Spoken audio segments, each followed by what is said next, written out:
mungkin tidak mutlak seperti kita, tapi kita tiru sehingga ekosistem itu jadi stabil. Pertama kita mulai dari pratanam. Jadi sesuai dengan konsep pengendalian yang sudah diluncurkan oleh Departemen Pertanian bahwa mungkin tanam berpujian ini belum diwajibkan ya, tapi menanam berpujian kontrasawahnya sangat penting. Jadi kemudian yang satu lagi kita ingat, refugia ini lebih dulu ditanam pada tanam padi. Dan tanam padi dulu baru refugia itu kembali namanya. Tanam refugia dulu, kalau bisa refugia ini selalu ada di lahan sawah ini. Mungkin tidak di pematang jalannya terus, mungkin dia ada bumbu-bumbu dan kosong-kosong itu kita pelihara ketersediaan dari refugia ini. Jadi refugia ini lebih dulu ditanam dibandingkan tanaman padi. Jangan bersamaan, malah ada yang kemudian tanam refugia Pak, ada Pak, kok padi musim bulan tapi refugia baru tanam dulu. Tidak ada fungsinya lagi.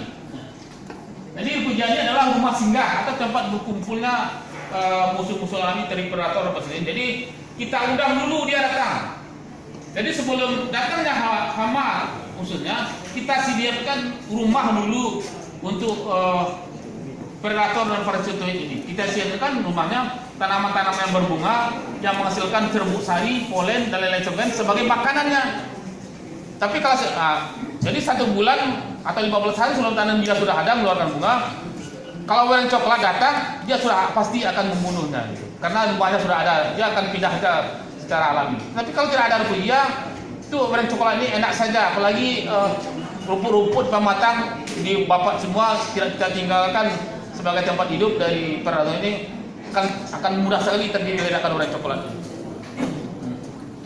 Kemudian jerami ini kita kembalikan lahan jangan dibakar Pak. Ini adalah salah satu, kalau jerami ini adalah sumber unsur mikro. Kalau kita mengandalkan hanya pupuk NPK kan 3 saja, nitrogen, fosfat, dan kalium. Nah, sedangkan dari jerami ini akan banyak bukan yang utama saja, ada yang sedang mikronya lain. Akan menambah kuatnya batang tanaman padi. Kemudian kalau terjadi serangan virus rumput kena hamba, yang singgah ini harus dimusnahkan segera. Jadi pajak padi, darah itu darah kronis enemis kena rumput kena hamba, tapi padi singgah ini biarkan saja. Itu adalah sumber infeksi untuk tanaman selanjutnya. Kemudian menyiapkan benih bermutu dari berita sama berbeda. Itu potong tali.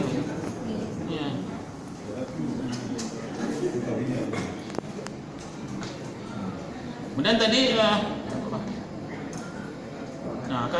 jadi menyiapkan benih bermutu dan varietas tahan, toleran dan bergiliran varietas. Jadi usahakan seringlah jangan terlalu fanatik ya dengan satu varietas. Awak fanatik sampai bocilnya ada P2 dan sana nanti. Besok P2 dia, itu kami satu-satu di sana.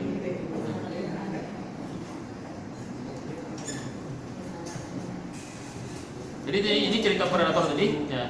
Macam ada bunga matahari, bunga tagetes, bunga kinikir dan lain sebagainya. Ya. Ini contoh bunganya. Ya. Terserah yang mau di mana. Tapi nak masuk bunga dana bolong punya. Bukan yang terang dana bolong. Kita nama dana bolong gimana? Nak aku boleh. Hah? Ya. Kita diskusi di BPTK tentang bunga. Itu dan dana bolong sama masuk tuh. Cinta orang Pak. Cinta orang. Mahal. Kok dana bolong lah kamu? Dana bolong. Yang bolong itu jangan. Ini apa? Ini kata nara. Itu bunga matahari Pak. Bunga matahari sangat predator kumbang-kumbang senelik itu sangat tertarik dengan bunga matahari ini. Nah, ini juga harga menayaki Pak. Jadi kalau bisa di lahan sawah itu, kalau ada pematang yang bisa kita tanam dengan tanaman lain, bisa kacang panjang, kacang tanah, jagung, itu akan menambah keragaman hayati di sana. Jadi hama padi itu Pak sangat berbeda dengan hama tanaman lain. Dia hama cabai dan tidak ke padi itu Pak. Dia hama padi itu khusus. Jadi dia camil Pak, tanam kacang, kok tidak loh mau kacang, tidak, dijamin tidak akan pindah. Yang kita mungkin nezara juga mungkin agak sama, lagi tidak ada sama. Sangat berbeda sama tanaman padi ini. Jadi kita semakin beragam tanaman yang ada di sekitar lahan kita itu akan semakin stabil ekosistem.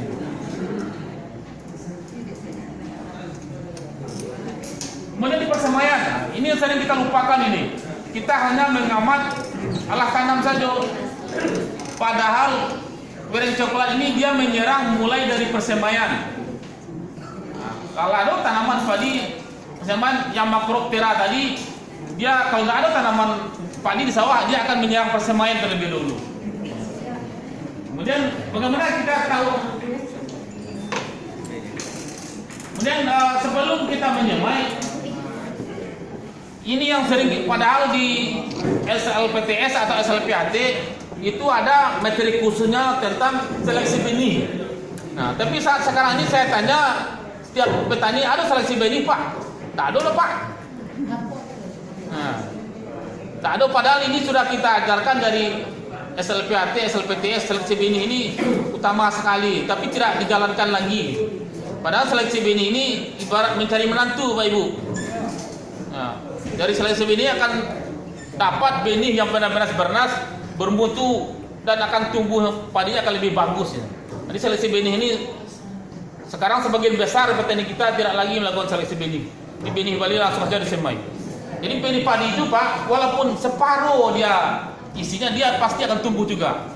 Nah, tapi inilah akan menjadi tanaman ini lemah. Nah, lemah itu pertama tempat tumbuhnya hama penyakit di sana kalau yang lemah ini. Jadi kita usahakan dulu kita seleksi benih. Mungkin semua kita ini sudah tahu seleksi benih dengan sederhana saja dengan telur ya, garam dan telur, cuma biayanya yang kita beli. Cuma mungkin garam yang kita, garam telurnya ini sudah pakai bisa dimasak dulu Pak. Bisa dibuat telur goreng macam-macam. Jadi tidak merugikan gitu. Nah, garam ini mungkin agak banyaknya, tapi kan bisa dipakai berulang-ulang. Nah, ini kita ulangkan lagi dengan teknik budidaya. Seleksi benih ini sangat penting. Pertama untuk ketahanan tanaman. Kemudian kita memakai PGPR ya. Plan growth promoting untuk materi. Ini sebagai induksi ketahanan. Induksi ketahanan. Jadi tanaman padi itu ibarat diimunisasi. Nah, dia akan menimbulkan kekuatan lebih bagus. Kemudian khusus untuk persemaian, kita lakukan pemantauannya dengan jaringan. Mungkin seluruh PHP sudah ada dapat jaring serangga ini. Saya lihat di rumah mau dituju bantu oleh. Tangguk kalau tidak ada pakai loh. Gimana kok? Kita lihat rumah terancur tu kadang tak ada jaga. Itu kan tahu jadi serangga kemudian dipakai. Kok orangnya putih aja leh. Baru dia lah 2 tahun. Dia lama masih ada ya. Itu kelebihan orang lapang. Kau jauh ya, pandai jadi jauh itu kelebihan orang lapang. Bah? Dari serangga. Jadi kita pantau lah, karena daerah musim ini kan Wiring coklat sangat beda. Kita pantau bersama kita. Jadi caranya satu ayunan itu harus mengenai selebar 1 meter Pak. Jadi kita ayun harus 1 meter kena jari kita. Jadi 2/3 tanaman yang kena, kemudian jaraknya 10 cm. Ini apa lagi ya Pak? Kalau daerah kita biasa-biasa saja, 50 sampai 50 ekor per 10 ayunan itu masih bisa, masih aman. Tapi kalau sudah ada rumput, satu ekor saja itu sudah sangat merugikan. Ini persemaian Pak ya. Kemudian tanaman muda. Di tanaman muda ini mulai dari tanam sampai anak maksimum. Jadi sekarang ini kan sudah ada teknologi jajar legowo gitu. Jarawo. Bisa Jaro 41 atau Jaro 21, dan kita kembangkan lagi dengan PTS ini. Padi tanam sebatang atau Sri. Kalau sebatang 1 sampai 3 lah Bu. Ya. Kemudian kita usahakan mungkin kalau tanaman kita daerah serangan tikus, mungkin pembersihan ladang sangat perlu. Tapi kalau daerah kita aman diserang tikus, kita usahakan rumput-rumput di pematang itu kita pelihara gitu, jangan kita habiskan. Nah, kecuali kita punya jawi ya. Tapi di jawi kan tak pernah lo rumput itu dicabut itu. Pasti dipotong ya.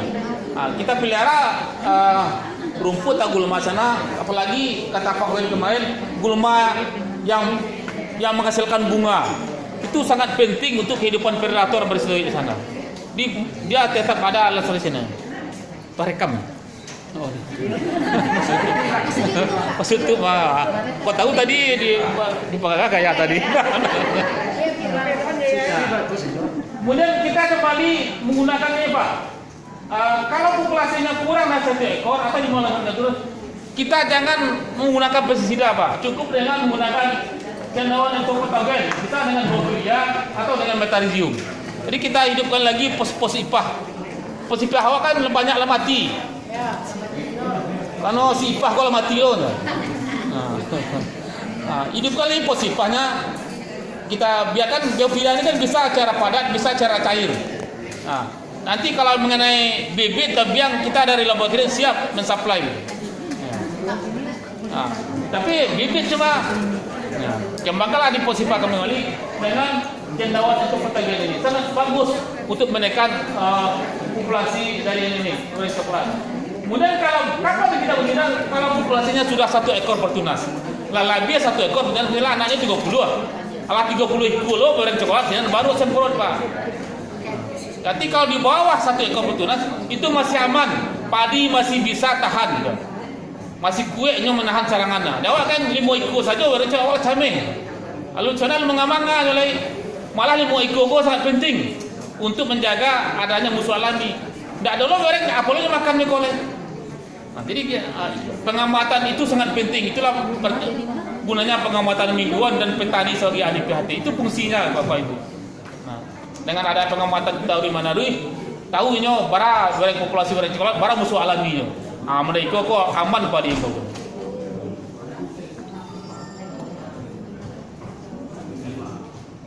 Kemudian tanaman tua primordia sampai berbunga, kemudian berbunting ya, bunga malai ini masih sama. Nah, inilah sangat kritis dari goreng coklat ini. Kemudian banyak, kalau kita baca buku hijau itu banyak sekali pestisida yang kita anjurkan sekarang. Jadi bacalah buku itu. Kan ada untuk goreng coklat ini jenis pestisida. Jangan salah. Kadang pestisida untuk perkebunan pakai itu untuk padi. Awal lebih percaya dokter karena kakadai pestisida. Nah, kadang-kadang orang kadai pestisida kan lagi baju kaos buat cik. Pakai racun kopak. Awal jadi formulator di sana. Padahal awak seharusnya dibayar itu Pak Ibu. Karena awak menyebarkan sebagai namanya itu promosi. Jadi topi cik. Awal senang. Pakai racun kopak. Kau rancak kopak. Habis itu gagal. Aku Pak ganti juga Pak. Kau rancak kau baru kopak. Akhirnya awak sebagai formulator jadi sebagai penyebar. Kita tidak memakai. Kemudian yang penting sekali yang buprobensin ini. Jadi kalau ini kuncinya kita pengamatan umur 2 minggu itu, kalau ada Macroptera datang, pasti seminggu lagi akan menetas nimpanya. Kalau memang musa alaminya rendah, yang kita pakai adalah buprobensin Pak. Buprobensin contohnya Aplaud, apa lagi? Lugens, dan lain sebagainya. Itu sangat efektif. Di samping dia merusak tidak ganti kulit. Jadi goreng coklat itu kan saat nimpa itu kan ganti kulit itu. Nak tamuek baju yang biasa. Nak tamuek rompi ya, mesti sekarang aja buat nak tamuek rompinya dulu karena ganti kulit itu sama ganti rompi. Kalau ganti lugen itu badannya kaku. Baju itu tetap sehingga mati sendiri. Kemudian dia bisa juga merusak kelompok telur di dalam jaringan tanaman. Itu yang sebenarnya kuncinya itu adalah di awal itu. Makanya surveillance itu umur sebulan ke bawah kita cari. Sawah-sawah umur 1 bulan kita lihat populasinya. Kalau populasinya Macroptera banyak, baru itu yang sistemik atau kontak. Tapi kalau dia populasinya itu adalah nimpa, itu yang kita gunakan dalam buprobensin ini. Kemudian yang perlu kita ingatkan bahwa goreng coklat itu adanya di rumpun tanaman ya. Jadi kalau bisa, kalau irigasi kita bagus, sebelum nyemprot itu kita airi dulu sawah itu. Kemudian pasti berenangnya akan naik. Dia tidak bisa berenang, Pak. Dia pernapasannya itu pasti di atas. Dia tidak akan mau terbenam terendam di dalam rumput. Jadi kalau dia goreng coklat itu, kalau airnya besar tinggi, dia pasti naik ke atas. Nah, di saat itulah kita nyemprot gitu. Nah, pasti dia kena gitu. Kemudian kalau dia populasi sangat besar tadi, baru digunakan jenis blower yang lebih yang berkekuatan tinggi gitu. Nah, ini yang ini tempat pedoman enam syapat tadi, Pak. Ada jenisnya, apakah cocok, kemudian sasarannya, di mana dia letaknya, kemudian konsentrasinya. Nah, apakah sudah sesuai? Apakah di atas ambang, di atas dosis atau tidak? Kemudian volume semprot. Nah, kalau tidak salah, kalau 1 hektar sawah itu berapa tangki habis hari itu? Kemudian caranya, apakah penyemprotan? Kemudian waktu lagi. Ya. Kapan kita waktu nyemprot yang paling bagus? Ya.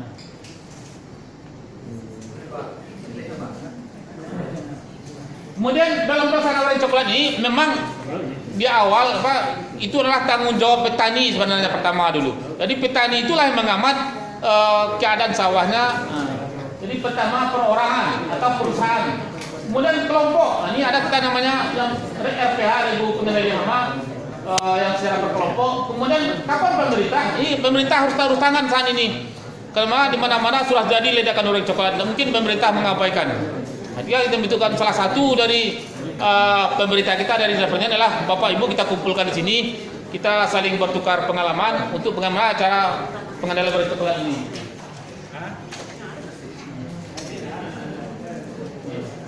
Jadi apa keberhasilan POPN ini? Pandangannya adalah membutuhkan kerjasama antar pihak petani, PPT, memang petani. Jadi harus ada kerjasamanya. Ada mungkin PPL jalan seorang, PPT jalan seorang pula. Apalagi petani hanya berguru ke formulator kadang-kadang itu akan jalan jadinya. Nah. Kemudian apa kunci keberhasilan PLBC ini? Pertama, penggiliran tanaman. Kalau bisa di lahan itu ada penggiliran tanaman. Pasti hati harus berhasil dengan penggiliran tanaman. Atau berak. Kemudian nggak bisa penggiliran prioritas. Jangan menanam satu jenis prioritas terus menerus. Kemudian yang lagi tanam serentak. Kemudian menjaga keamanan bersih ini dengan pelestarian musulam ini, termasuk ini. Kemudian budidaya tanaman sehat. Jadi itulah kali ini kita jalankan dengan prosedur kita tanaman dari mulai dari pratanam tadi, insya Allah, Pak. Ya. Tapi kalau ada salah satunya yang kita rusak, pasti akan bahaya juga. Tarik rekam kan? Terima kasih. Assalamualaikum.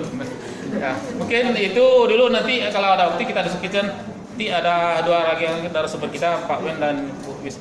Demikian saya dulu, salah jalan, mohon maaf. Assalamualaikum warahmatullahi wabarakatuh.